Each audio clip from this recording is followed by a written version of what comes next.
ഒരു വിവാഹമോചനം ആവശ്യപ്പെടുന്ന നിലയിലേക്ക് നിങ്ങളുടെ ഭാര്യ എത്തിച്ചേർന്നത് എങ്ങനെ? ബാലചന്ദ്രൻ അമ്മിണിയിൽ നിന്ന് രക്ഷപ്പെട്ടു.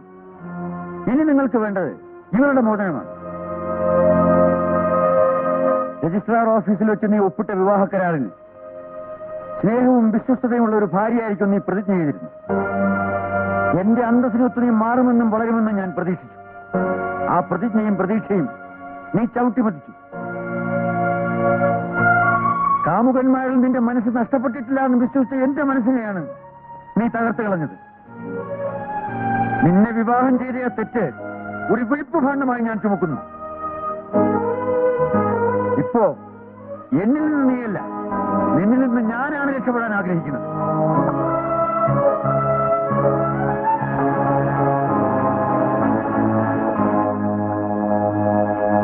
ഇത് നമ്മുടെ വിവാഹമോചനത്തിനുള്ള പെറ്റീഷനാണ്. ഒപ്പിടൂ.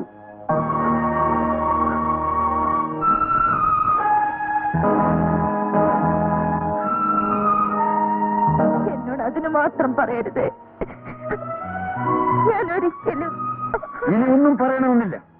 എന്റെ തീരുമാനത്തിന് ഒരു മാറ്റമില്ല. ഈ നിമിഷം മുതൽ എന്റെ ഭാര്യയുമല്ല.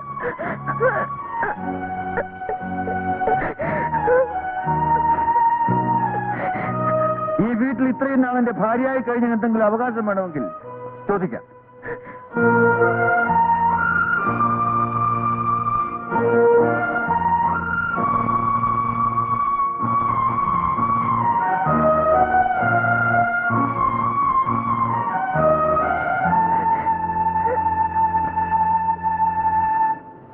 ബാലചന്ദ്രൻ, നിങ്ങൾക്കിനി ഇവിടെ എവിടെ വേണമെങ്കിലും കൂട്ടിക്കൊണ്ടുപോകാം. ദൂരെ വയ്ക്കൂല, അതിനോട് സാർ. ഞാൻ തെറ്റുകാരനാണ്.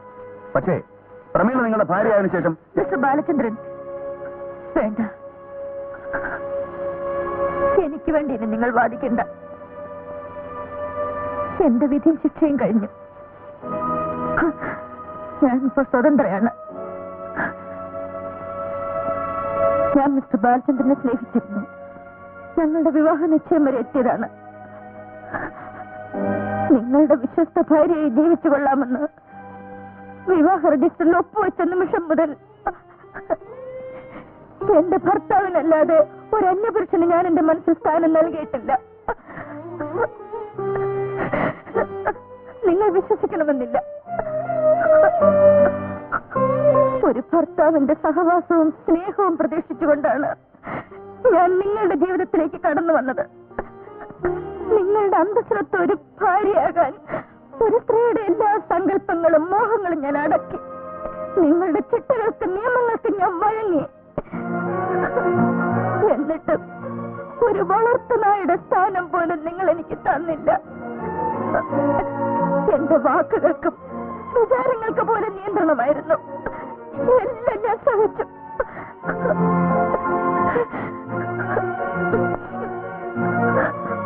ആ എന്നെ കൊണ്ടാണ് ഈ ഒപ്പിടുവെച്ചിരിക്കുന്നത്.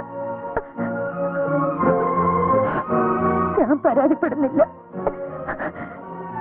എല്ലാം ഞാൻ അർഹിക്കുന്നത്. ഈ ജീവിതം ഞാൻ സ്വയം തിരഞ്ഞെടുത്തതാണ്.